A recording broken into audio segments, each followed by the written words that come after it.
Hey, listen, I just wanted to say hi before I have to turn the phone off. I'm going to ask that, is Kelly here? Yeah, Yeah, I'm there here, he man. is.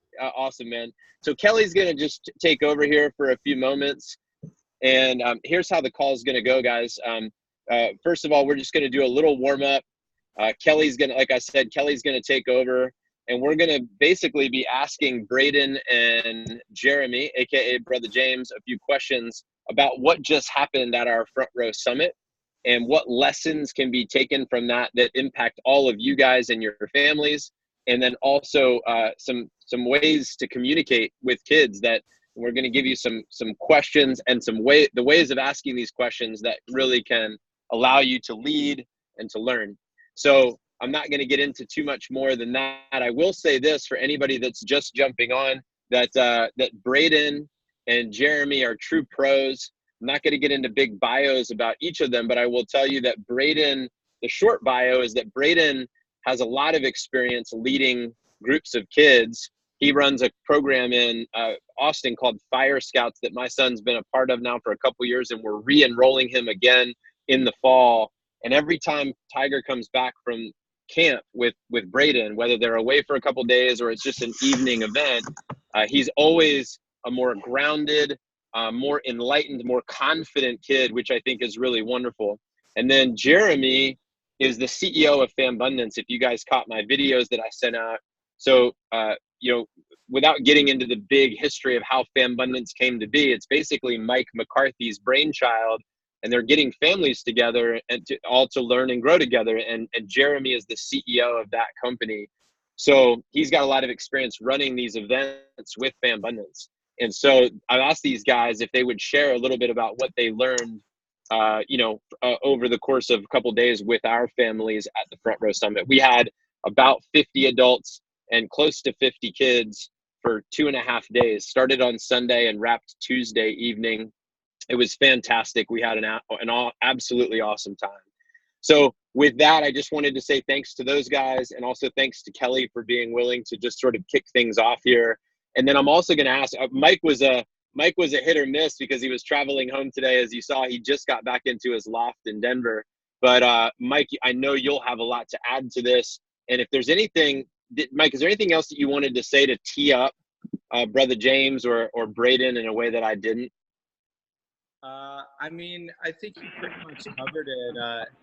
It's hard to maybe understand until you experience it. But, the biggest thing that I observed was with all of the kids, including my own, is that, Brother James and Braden and even Matt, who works with what we call the JDLs, the kids who are 8 and under, when you look at all of that and how they work with them, it's really impressive. And I think what's most impressive about it is the results that we see in our kids, because Braden and Matt and Brother James can tell them things and share things with them that if we as parents share with them, it just doesn't always land in the same way. So it's an honor to have guys like Braden and Brother James as what Jim Shields would call the fun uncle.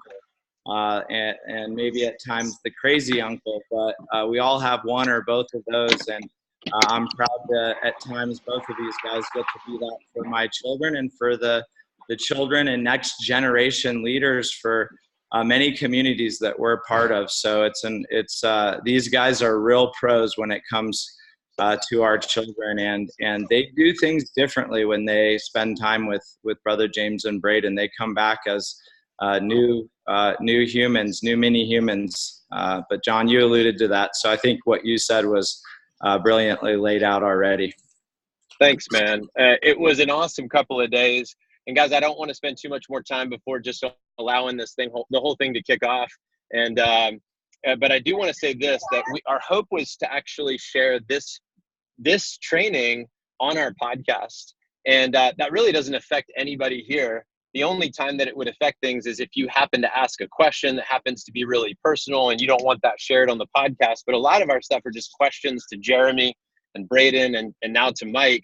And then and the goal will be to share this information on the podcast. We're not going to do that with all trainings, but occasionally that makes sense.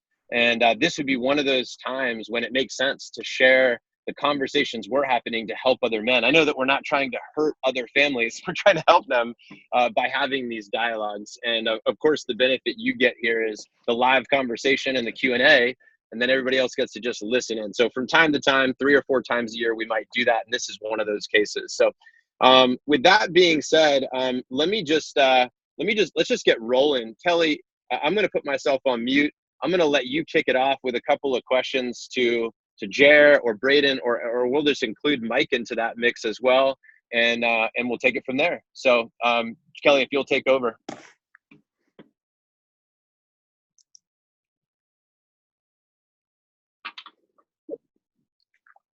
Or Kelly, are you there? I think Maybe we just lost lost Kelly. Did we lose Kelly? We lost our leader. No problem. Well, let me just ask the next question then, because no problem. But Kelly and I had planned a little bit earlier for him to just chime in here, but for whatever reason, if it's a technical problem, hey, Jared, let me just start with you, buddy. I mean, the big question is this. The big question for the group is, dude, you've done a bunch of these events, and you just came off of one here for 2.5 days. So what's to be learned from this? I mean, what are the big takeaways? What would the front row dads benefit from knowing about your experience that would help them to communicate with their kids, or to even perhaps help them choose who to set them up with, like what camps or what mentors, so it's kind of the selection, the during those events, and the after the event. What have you learned in running these experiences? Great question, man. And I also want to invite everyone to appreciate another member of our team. I haven't heard his name mentioned yet, but he's also on the call with us, Mr. Matt Duncan, who's a big reason why the Fambundance experience for families that are part of Fambundance, or for an organization like Front Row to be able to partner with Fambundance, it's not possible without a guy like Matt Duncan in the mix. He's right there. So he's an amazing human being and a really big part of our team. So I just want to make sure that he's included in how we actually do this, because with Fambundance, there's multiple levels, and with what we just experienced at the Front Row retreat, there's different levels of participation when it comes to your kids. There's kids that are 5 to 8 years old, and they're mainly working with Matt, so I'm going to let him answer that question, Johnny, in a second. Braden is with kids from like about 9 to 11, and then I'm with kids from 12 to 18, and their group is called the Junior Dream Leaders, preparing them to be dreamers and preparing them to be leaders. And then the group that I have the honor and privilege of creating with and leading is the NGLs, the Next Gen Leaders. And both of those groups gave themselves their names. We're not placing names on them. We allowed them to create their names by listening to each other and allowing their ideas to come to the top. And then we just took their ideas and respectfully named them what they wanted to be named. So to answer your question, buddy, I think one of the biggest things that we've learned, and I'm going to pass it off to Braden and Matt right after this, is, and many of you know this because you've read Jim Shields' family board meeting, or you've done the 18, you've plugged into his 18 summers in some way, shape, or form, but creating space, creating the space to connect with your children, which we inevitably get to do, because you're coming to a place where, if you're coming to a Front Row event or a Fambundance event, you've committed like 2 or 3 days to just be there. So the space is created. You're there intentionally focused on bettering yourself as a dad, while your kid is over, in the next room or outside in the Front Row event, also bettering him or herself. So I think the number one thing is, whether it's at the event or in your own lives, scheduling, time blocking, creating the space to connect with your kids where it's not rushed. There's no cell phones. You don't have to be somewhere. It has to be deliberate. And because you're doing that and putting us in the position, we get the opportunity to do the rest. But if you don't do that, none of the stuff works. So like creating space and having it be scheduled in is so important. So in the case of this last event, we had 30 some kids who were there for 2 straight days that were just there to connect around their front row moments. What do they want to celebrate? What are they looking forward to? What makes them hopeful in the future? What inspires them? And so we have the opportunity to have the space to ask them these questions and to sit back and listen and to really have an opportunity to get to know your kids. So creating space is one. The second thing is create questions, quality questions that allow your children to not have an opportunity to just say a short answer. Meaning, like, if you say, hey, how was it? How was it? How was your day? How was your front row experience? They might just say, Good. good, all right, awesome. Fine. Well, why was it that way? Because it was cool. So the questions that we create, we not only create those and deliver them to the kids, but them being patient and helping them to work through their own answers to the questions. So also being a really good listener is another thing that Braden has actually really taught me in regards to like how deeply we listen to their answers, to their physiology, to their eyes, to the way that they're moving. So creating space, having some quality questions that aren't just you coming off of, you know, a day of, hey, how's your day? It's like, hey, what was the most inspiring part of your day today, Charlie? I'd really love to know. You know, my day was this. I'd love to know what was the most inspiring part of your day. Well, what does that mean? Or I don't know. Say, well, and then have another question. Well, what was something that made you really happy?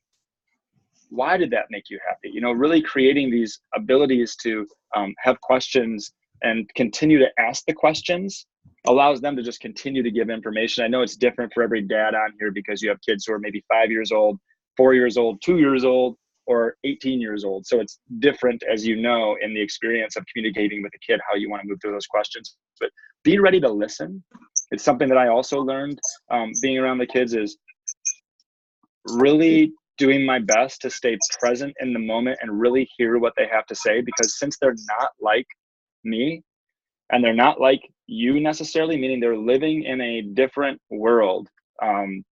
They're young, they're maturing, and it's different than it was like for all of us. It's so much different. So really being prepared to deeply listen to what they have to say and ask those extra questions has allowed me to help them to feel like they can trust me, they can know me, because I'm constantly asking questions and not trying to speak for them in any way.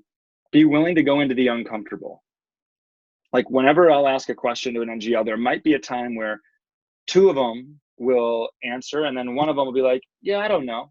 But being willing to step into that and say, well, what is it you don't know about? And again, not letting them get away with such a simple, short answer that ultimately by them giving the answer, it lets us off the hook for having to listen or having to work through the conversation. So it's like we have to have that extra little bit of energy, especially as facilitators in these events, to say, well, what did you mean by that? Like when you just said that, you know, relationships are this way and you're getting rid of negative relationships, what did you mean by that? Like, and then they'll tell a little bit more. Maybe they feel a little bit uncomfortable. And instead of pushing on them, just saying, hey, what is it that makes you feel uncomfortable right now? So again, it comes back to these questions and being very curious about everything that's going on with them, so that you're able to in real time start to realize where your role is to help draw out the incredible wisdom that's in them. So just to hit those one more time, it's create space, have quality questions that are empowering, that are thoughtful. And I know, again, it's age specific. Be ready to listen. Again, that comes to creating the space where you're not rushed, listening. Be willing to challenge, go into the uncomfortable, and prepare them to have to explain themselves in some way, even if it means that they are going to have a little bit of a breakdown. At this last event, we had one of those in the NGL where one 12-year-old just wasn't really paying attention. And it wasn't a breakdown, but really had to move stop our conversation and bring it back in and be really patient and go to the uncomfortable in order to bring everything back to a focal point. And then the last thing is really acknowledge. I had this incredible conversation with John Kane Jr. And after we created the space on the walk, the question was, what are you most passionate about? What do you love most about your group of friends? And how you doing with girls? You know, like what's going on? You're 13. Are you starting to like girls? You're starting to like, what's going on with that? And then really listening and then asking some questions that I thought might be uncomfortable for him, although he just handled them with ease. And then the acknowledgement that in that particular experience with John Kane, it wasn't me helping John Kane. I wasn't the guru. I wasn't the one who was really helping him. Ultimately, if I investigate that conversation I had with him, he was teaching me. he was telling me about how he connects with his friends. He was telling me all this stuff. And I'm like, wow, he's 13, I'm 38. And yet so much of what he just said, I can apply directly to my own life in a way that will only bring more fulfillment and connection. So acknowledging them when they do share and letting them know that they are your teachers, if you allow them to be, it makes them feel, at least in my experience, it makes them feel empowered and ready to share more in the future. So that's what I've learned from schools and several Fan Abundance events and working with kids. Johnny, I'll throw it back to you, but also Matt or Braden, if there is time for them to share. Yeah, I'd love to touch on the asking questions. I think that's a really important point that you bring up. And in the mentoring techniques that I use, we talk about the art of questioning and questioning as an art form, and learning that the really important thing about using questions as a tool for teaching is that it allows the child or whoever it is really to come up with the answer in their own brain. Because the rote memorization style where you deliver it to someone and then they just try to hold on to it doesn't do nearly as much to actually transmitting information to a person who comes up with the idea themselves. So when we talk about the art of questioning, it's something that you need to practice. And it's a thing that I'll go through lessons with fire building or with anything with kids where I don't say anything but question. And everything that I'm saying is a question. And you do that to train yourself to be able to ask questions and listen. There's a few types of questions that we talk about. There's the leading question where you're like, well, do you think something might be better than something else? And then you let them figure it out. There's if they're demonstrating some sort of knowledge that they have on a topic or something that they've had, there's depth charging where you ask them a deeper question about their information. So if suddenly they're into collecting football cards and they're talking about the Chicago Bears and you want to see how much they've known about that, they're like, well, tell me, do you like William the Refrigerator Perry? If they know who that is, you can gauge their level of information. But just like short questions like that to test what depth they've gotten to in the subject that they're involved in. And then there's another one that hopefully gets less used, but that's called alien testing, where is a good thing for kids because they can get ahead of themselves on where their information is. And they get used to answering questions that we give them based on the tonality of the question. Because if I say, do you think you should do this or should you do this? They're always going to go with the second one because I used a higher tonality on the second part of the question. So it makes it an exercise not in them thinking and responding to the question itself. It's just responding to your tone. So we need to be careful when we're asking questions that our tone isn't leading, that they're just going to follow that rhythm and they'll know whether or not to say yes or no without actually listening to a single word of the question, all just based on your tone. So alien testing is a thing where if they're learning about the Chicago Bears and you're like, or football in general, and you're like, isn't it great that the helmets used to be made of wood or something like that that's not actually related to the subject? And then you can gauge, one, do they know that it's not? And two, how they respond to that information. If they're going to jump in with you and be like, oh yeah, Dad, that's great. And if they're doing that just for approval or if they're actually speaking from a place of integrity. So yeah, questions are so important. The tone that we ask them in is so important. And our ability to just listen to their answers is so important.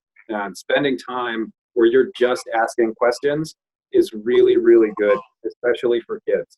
One of the things that I really think about, especially when dealing with kids, is that you were born with one mouth and two ears because you're supposed to listen twice as much as you talk.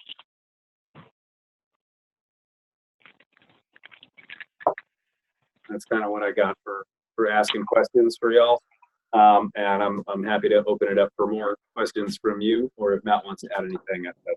I think that between Jeremy and Braden, a lot was covered. But one thing that I would like to add that we do, what we really focus on when we're creating our questions that we ask the kids when they're under us as students, that helps prepare them for the questions that you'll be asking, is we're beginning to instill them with the language that you'll be asking questions, and whether it's about goals and values or any types of questions that you might be asking them, so that by the time you get to that point where you're asking questions, whether or not you're a really excellent question asker or it's a skill that you're just beginning to work on, it'll make it easier for them to answer when they have that knowledge of, what kinds of answers are people looking for when they ask me these types of questions.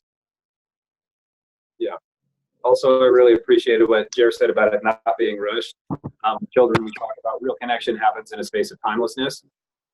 So if you can't commit a real amount of time, you're kind of doing a disservice to both yourself and to whatever child you're working with. You need to be in a space of timelessness because that's where they exist. Kids don't have meetings to go through later. So we need to be in that space with them.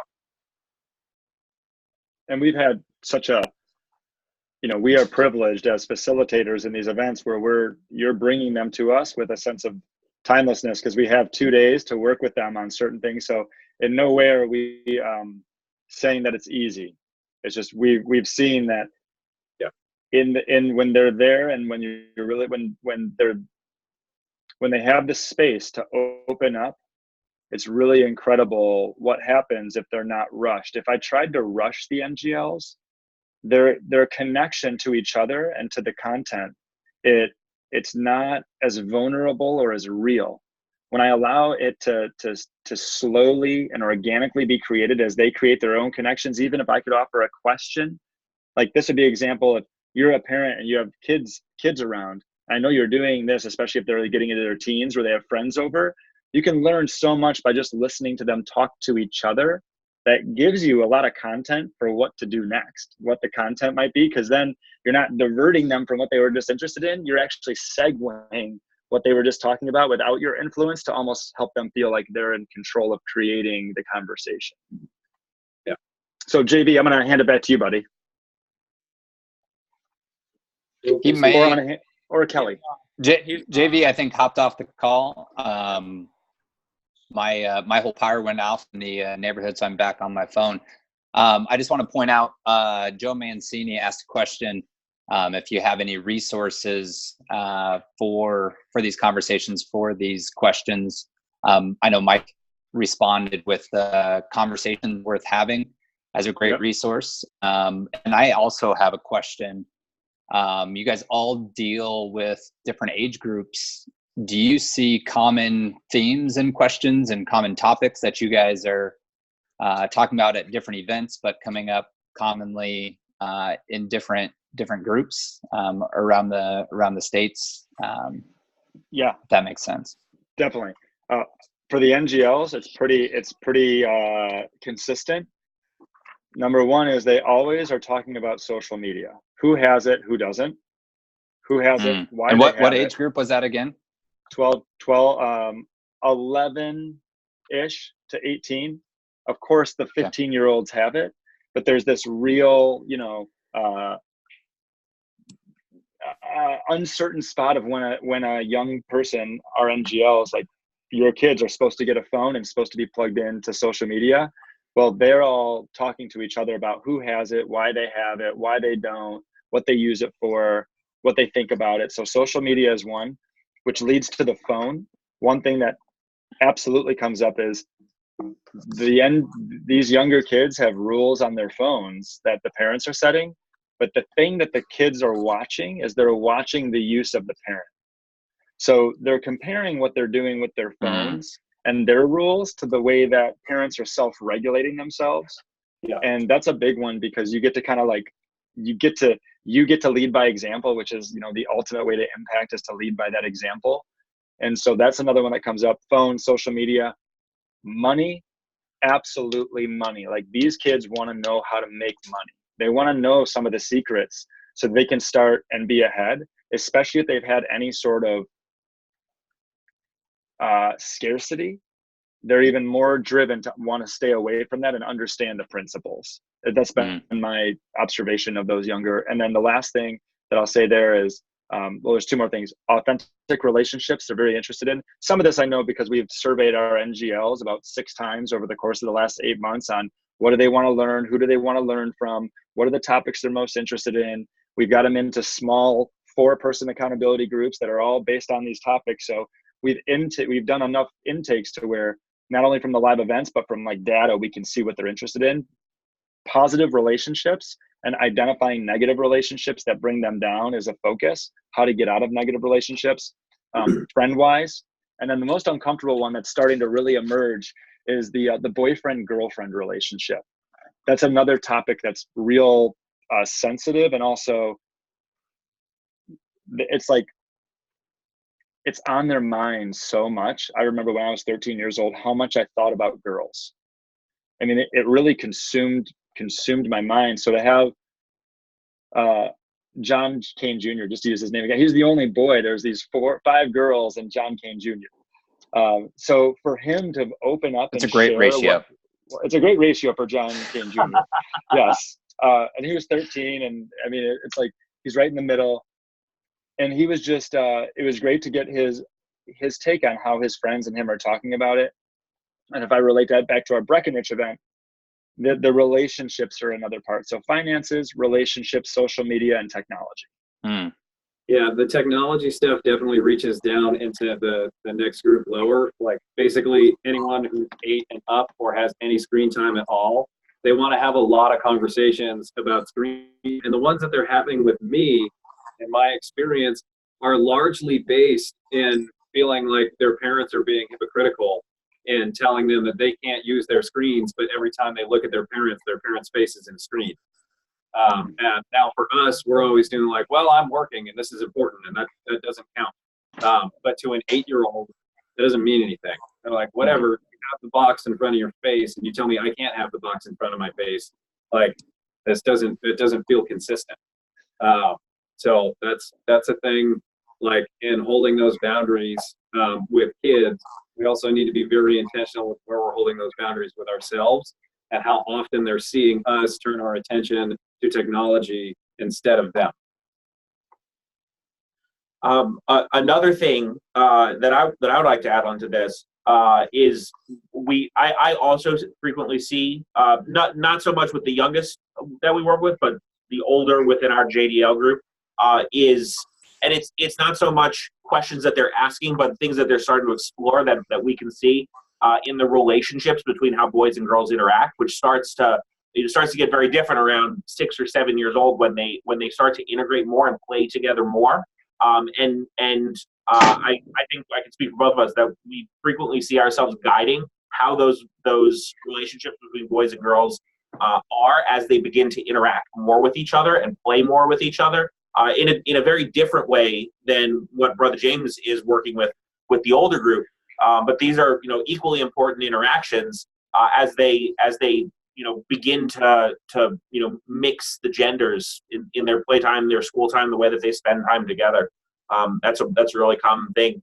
Another thing that I've noticed is that it's very easy for us as we create our programs in facilitating to force, and when I say force, I mean the way a magician forces a card and kind of gets you to think about or to take that card without you realizing you're doing it. We're able to force questions onto the kids so that they're asking us things about topics related to whatever we're working with them on without them ever realizing that which is kind of fun for me. It feels a little sneaky, but it achieves really great results because the questions are coming up organically. Can you give an example of that? What are you talking about, the agreements discussion? Yeah, we go through. Yeah, that's a great one actually. So when we start our community, when we start a program, one of the first things that we do is we work as a group to come up with community agreements. And there are 3 or 4 things that we want to make sure that that they're agreeing to. Things like what does it mean when somebody says no? But by asking tiny little questions about, well, what are some ways that we can respect each other in this community? We can draw out those things that are common, like, well, no means no. Okay, great. Well, what does that mean? when somebody asks you to stop, why are we doing that? So that they're thinking about it and talking about it. You probably had a little more. And I love, like, so for me, the two that I absolutely make sure that I'm hitting every time is stop means stop and no means no. Or I guess That's one. Commitment to resolution and using kind words. But when I want the kids to get to agree that we're going to use kind words with one another, I'm not saying we all agree to use kind words, right? I'm sitting down in the circle and saying, so how do we want to talk to each other while we're together? How do you guys want to speak? Everybody will go, well, we should be nice to each other. And I go, okay, great. And now it's their idea and they own it. Because if I just dictate that idea to them and they don't come up with it on their own, they don't own it and they don't care. And it's the same thing with stop means stop and no means no. It's like, if someone's doing something to you and you don't want them to do that, what are you going to do? And they're like, well, tell them to stop. Okay, so if you're doing something that somebody doesn't want you to do and they say stop, what are you going to do? They're like, stop. They're like, what if they're smiling and laughing while you're doing it? They're like, oh, who here's been tickled too much? And everybody raises their hand. Getting tickled is the immediate example of where they're like, oh yeah, I was smiling and laughing and saying stop, and they didn't stop, and I almost peed myself. So you just like, you're asking them questions about that directly pertain to going to the end of it. But most of the time, as long as you're giving common sense information, it just takes one common sense question to get somebody to arrive at that idea on their own.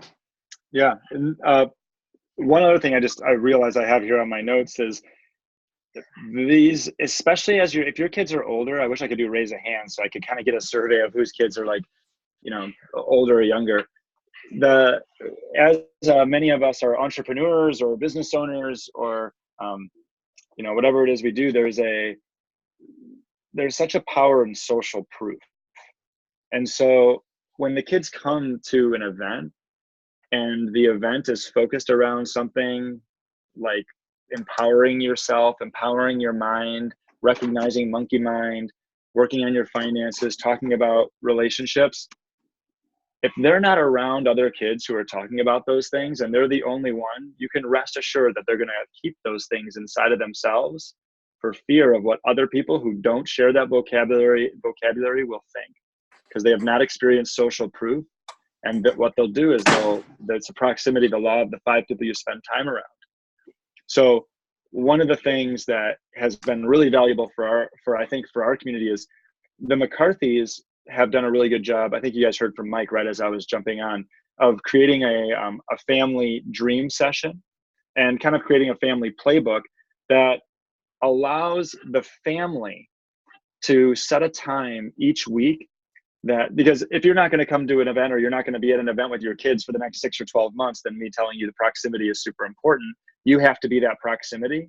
And one of the things that I think Mike and Lindsay have done so well is created space on a weekly basis that's non-negotiable for their family to get together and talk about what are their dreams, what are their wins, what are they celebrating, what are they working on individually and as a family. So I don't even know if Mike is still on here, if he might be able to chime in on that. Mike, are you still with us, buddy? Yeah, I'm here, buddy. Yeah, can you just tell us, because in regards to like some of these things, really, like whether it's creating space or having great questions or listening, for us, we have to practice it all the time. And I'm just curious if you could share a couple tips on how you've been able to do that with your family, with the playbook and the family dream session. Yeah, thanks, buddy. Before Mike, go ahead.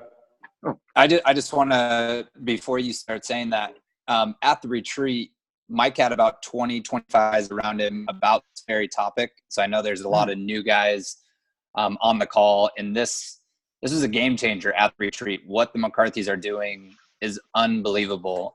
So maybe speak to that and about Fambundance as well, buddy.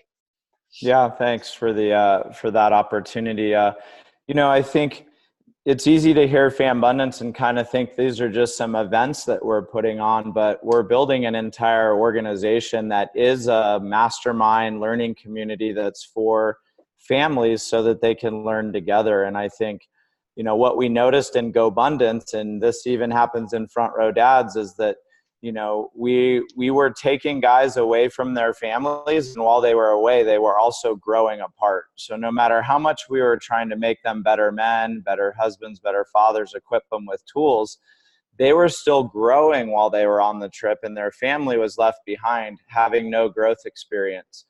And so we very quickly realized that we needed to create a mastermind community that was all for families so they could be together to learn and grow. And I really love what Braden, it says my connection is unstable. I'm going to go off video just to make sure I'm coming through clearly. But one of the things that I really love about what Braden was alluding to is that our children are so much wiser than we would ever imagine. And really, there's a great story that Braden tells about this that basically is a metaphor. And within it, it explains that children are the closest to source.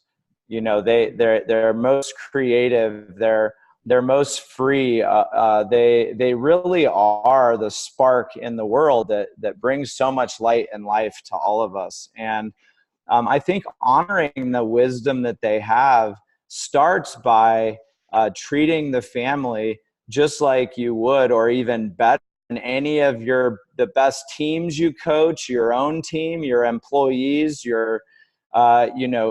this is your greatest asset, and it's your best team, your most supportive team. Hopefully, it's the team that you have a chance to really win with. And so from that place, we realized that we were helping guys build legacies within GoBundance, but that they might actually be just one generation legacies. So that's a really interesting thing to think about, because we often justify being away from our families, learning, growing, building our businesses to build a legacy that we can in turn leave to our families. And I think it's worth paying attention to the fact that while we're gone, they're not learning our values. They're not learning how we solve problems. They're not seeing us work and seeing how we're doing things. And so we have to find a way for our family to feel like they are part of an organization that is well run, that's run with some intelligence. And I love too of how Braden and Matt allow the children to come up with the ideas of how they want to treat each other. And the reality is we all should be doing that in our families, because how you treat each other is a certain value that you're carrying into the world. Now, whether you define that or not, it's still carrying into the world. So what we teach in one of our core teachings that we'll reveal at several of our events, especially the one that's upcoming in August, we're going to really dive into this there, is we will have kids of all ages. At the time of me doing it, my daughter was 5, my son was 9, and we as a family created a set of values, 5 values that have a title and a description.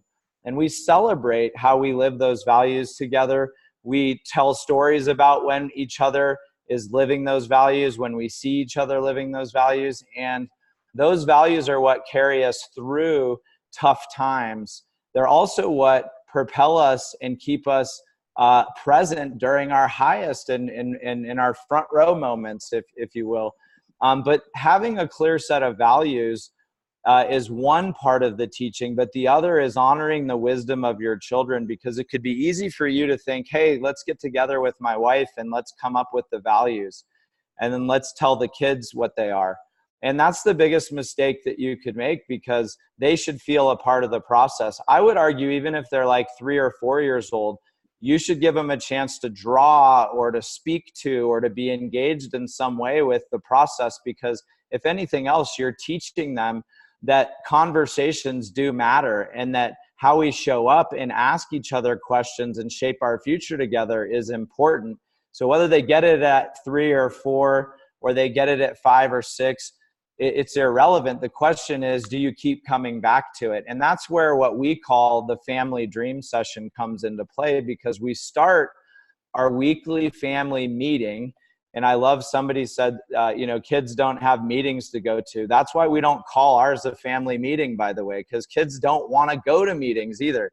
We call them dream sessions, but you should name it whatever it is for your family, right? It's a gathering, a collaboration. And the way we get our children to engage in that is because they get a choice of whether they're a part of what our family is going to do or not do.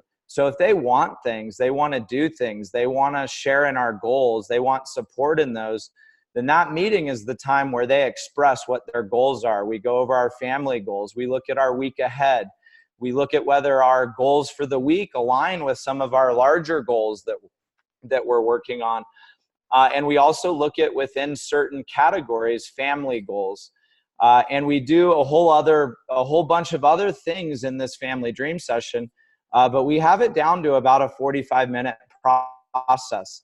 And in the beginning, it was like 90 minutes, and I wanted to tear my hair out. Well, and look what happened. Actually, you can't see me on video, but if you know me, it's gone now. So I share that so you understand that some of us try to have a habit with our family, and we don't follow the sound advice that we all know of having to stick with it for 66 days. Well, if that's true for this, you got to do your family dream session every week, less a few you're going to miss here or there for a whole year, and then tell me what it looks like. But we need men who put as much priority on their family as they do their businesses. And so we have to ask ourselves, well, in my business, how many meetings do I have a week? Okay, great. In my family, how many meetings do I have a week? Okay, that's interesting. In my business, how many goals do I have? Do I have shared values? What's my stated vision, mission for my business? Great. Do you have those for your family? So I think it's really important to think about how we can be highly, highly purposeful about our families. And that's why we're building Fambundance, you guys, is because not only all of those reasons that we just shared, because how it serves my family, but because if I can also equip Tyler with the network and the values and the strengths that he needs, then the multi-million-dollar legacy that I'm working so hard to build for him is not going to be one that he crumples under because of the weight and enormity of the responsibility.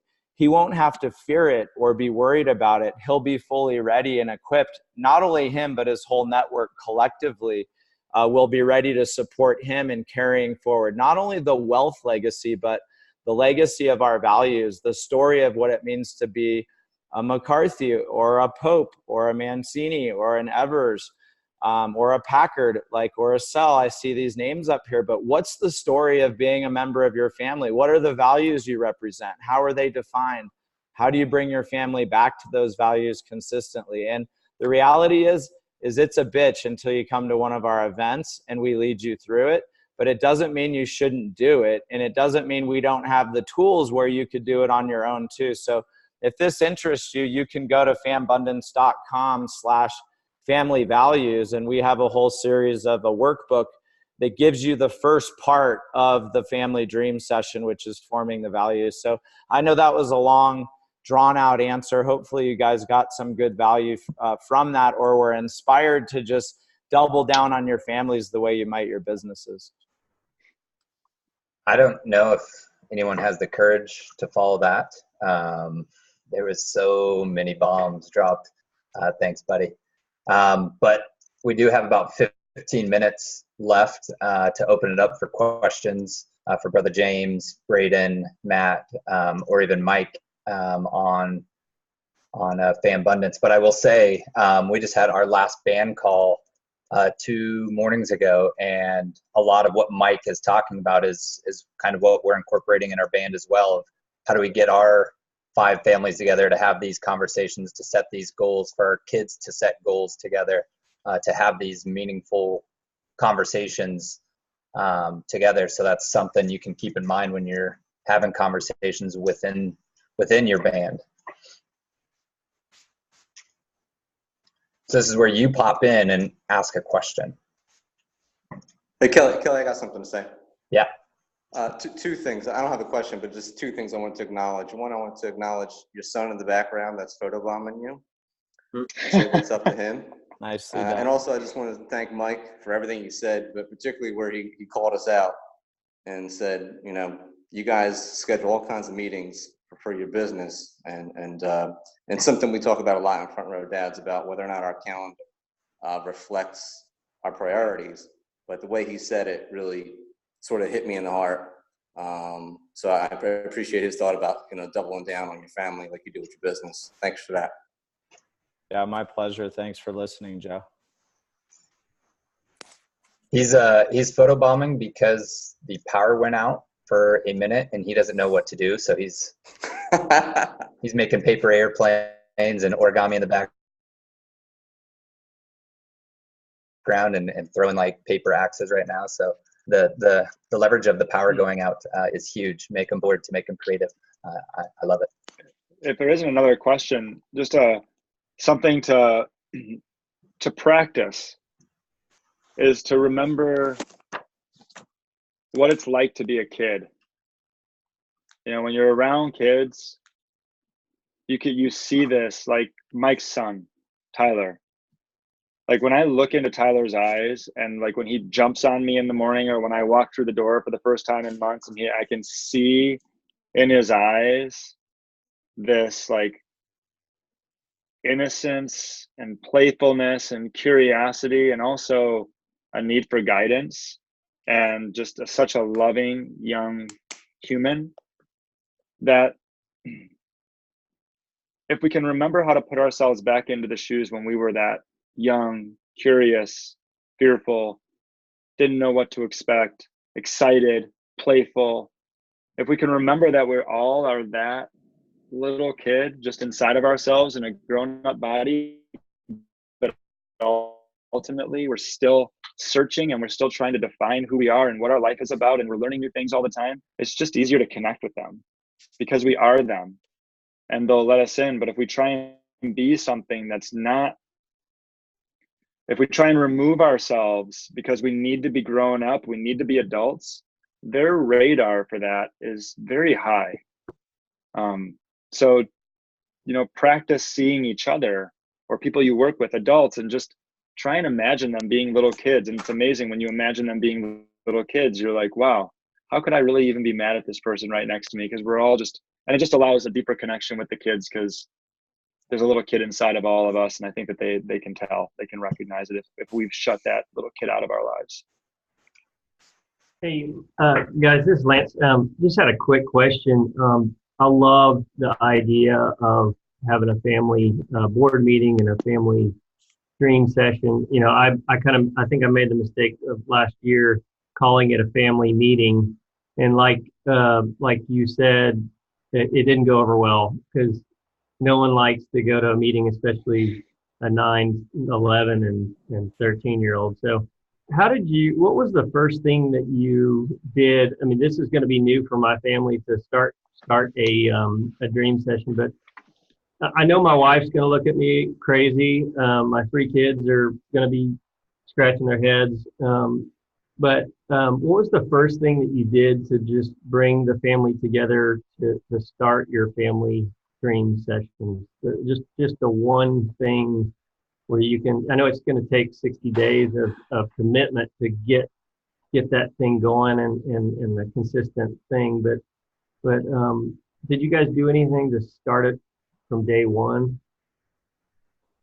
You know, I think for me it was unique because I got to do it at one of our events. And but if I were to give you advice as to what I would do in your situation, Lance, and feel free to jump in, anybody else who's tried this, is and this might work for your situation or not, but I look at it this way: is like your destiny of your family, it's unfolding whether you guys are conscious of it or not.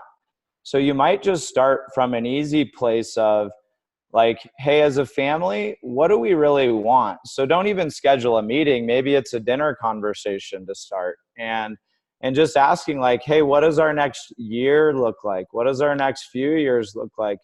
And actually approaching it from a place of asking, what do you actually want? What do individual members of the family want? Because here's what we know, Lance, is they probably want some things, don't they? They probably want some experiences, some time off, some new toys, to be signed up for different sports and things like that. And so I think it's a discussion around what does everybody want? And I think it's bringing them back to that discussion until they see enough value in it to where maybe they want to allow it to become more formal.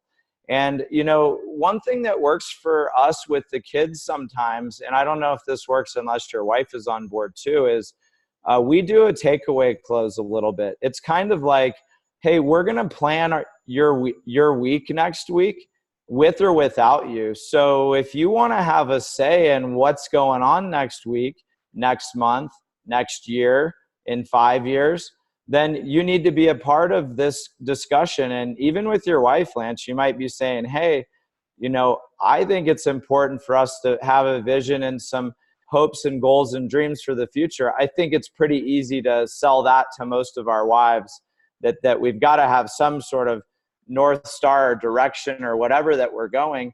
And if so, then getting her to realize that you don't want to do it and be the one who comes up with it all without her input, without their input. So it's kind of like, hey, I'm going to plan out our life. If you want to join me, then come on and let's do it. But somebody needs to plan out our life. Somebody needs to chart a course.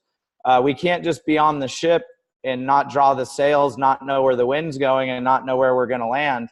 That's no way to run a family, a business, and anything. So hopefully we're all at a level where our wives can be on board, at least at that level. And I think from there it's working in to make it more formal, so they realize that you can actually be on the same page, and how that helps everybody to be on the same page. But it's going to be a bit of a process, Lance, of drawing them into it, unless you can immerse yourself into an event where it's happening, you know, where if every other family in the room is doing it, it's kind of hard for your family to not be excited about doing it too, especially knowing that you're going to present your family values to all the other families in 90 minutes. So there's a little bit of group peer pressure and group energy that's helpful to that. But otherwise, I think you have to just take it as a slower process and draw them into their comfort level. So there's a thing to use there that's just like a modeling thing. And if you're trying to get any habit started with your kids at all, make them able to see you doing it. So if you want to have the family using a vision board for coming up with what they're going to do, and it seems like they don't want to come, sit in the living room and start doing it. And you can invite people to come and say, come or not, but if you want to have input, I'm planning our vacation right now. If you have any ideas, you can come sit with me. But otherwise, I'm just going to sit here and do it. And they're going to watch you go through that modeling. And as you go through that more and you give the invitation, they're going to start showing up. But it needs to be a thing. If you're starting it, you need to hold that whether or not anyone else is coming with. And it's a kind of a field of dreams situation. Like once you build it, they're going to show up. Also to add on to what both Braden and Mike were talking about, and also to answer a question that I saw pop up in the chat, which was, is there value to impromptu meetings versus scheduled meetings? Kids in general, and obviously every child is different, but in general, kids really crave both consistency and also knowing before time what's going to happen. So there's a lot of value in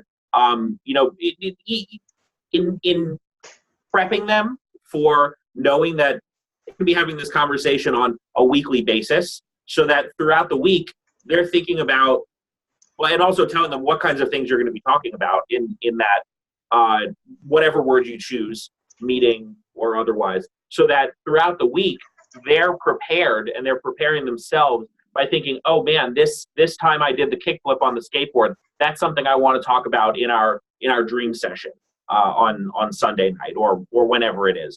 So by preparing them, to know what's going to happen, when it's going to happen, and why they're doing it, they'll be thinking about those things all the time, and they're going to come to those meetings not just excited but ready to do the work together. And just to clarify one thing Matt is saying, just one of the parts of the family dream session that we do is we go over what our high point moments have been for the past week. So that right in of itself becomes a great moment of like drawing out the best of what the last week was. So I just wanted to clarify that part of it. Yeah, it works great with that, or any element that you're going to have in your weekly sessions. By the more that they have to think about, the more they're going to think about it, and the more that you're filling their heads with, hey, these are the things we're going to be talking about every week. That's going to take up their mental space throughout the week, and it could help to push out things like negativity or the stuff that we don't want them to waste their time thinking about throughout the week. Love it, fellas. So we got about 5 minutes left here. We always love to end the calls by thanking and pouring into our guest speakers, Matt, Braden, Brother James, and Mike. So if you guys want to, either in the chat or give a shout out, these guys did an amazing job, tons of value. And I just want to speak to what Braden finished up with a couple years ago. New Year's Eve, we kind of did the same thing, pulled out some magazines, we're creating our dream boards, talking about the next year, resolutions and everything. And sure enough, the two older kids popped down and what are you guys doing? And I want to make a dream board. And what does that mean? What kind of goals can I have? And when you start talking, having those conversations, you can dream about anything and you can have anything on your dream board. And they just thought it was cool. And I mean, it actually turned into like every 3 months, they're like, okay, when do we make the next dream board? So it was a really cool conversation. So with that being said, I'm going to open it up for you guys to be able to pour into these four gentlemen.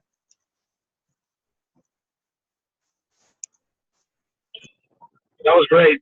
Thank you very much. It affects, our family as well as every kid. I work with kids, so not only my kid that I get to work with, but I'm in front of 30 kids a day, so this information will go a long way to see how I work with them as well. So thank you very much. Yeah, you're so welcome. Mm-hmm. Yeah, thank you, Mike and Brother James and Braden. And I forgot your name. I'm sorry. Sitting next to Braden there. Matt. Thank you, Matt. I appreciate you guys opening up and just helping us be better. Thank you so much. Yeah, guys, if there's one thing that I always like to share, especially with dads, it's not coming from a question, but I'm just going to put it out there. And it's about body language when we're having difficult discussions with our kids. And it's a really simple thing. If your child, especially if they're already feeling bad about something or they're nervous or something is going on, you squaring up your shoulders and standing above them and looking down at them is not helping that conversation. You need to sit down and get on the same level as they are and sit next to them and look the same way instead of squaring up and projecting yourself onto them. And you're going to get a lot more openness out of those discussions, and it's going to calm you down. That's biologically rooted, what he was just talking about. Yeah, it's in the way that men relate to each other versus how women relate to each other. There's a lot of science on that, but which I'm sure we don't want to get into now. But that's a really totally super important thing. If you're having a tough moment, don't stare anybody in your family down. Sit next to them, get in the same field of view, stay relaxed, and don't focus so much attention directly at their person. Focus their attention with your ears, not with your eyes. That's just a small thing.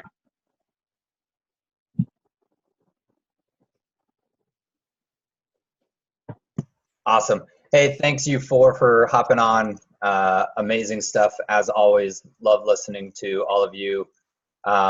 Again, Mike shared that in the comments. I know it's helped out with our family conversations. Fambundance.com/family values. Fambundance.com/family values. Thanks, fellas, and look forward to seeing you guys again. Thanks, everyone.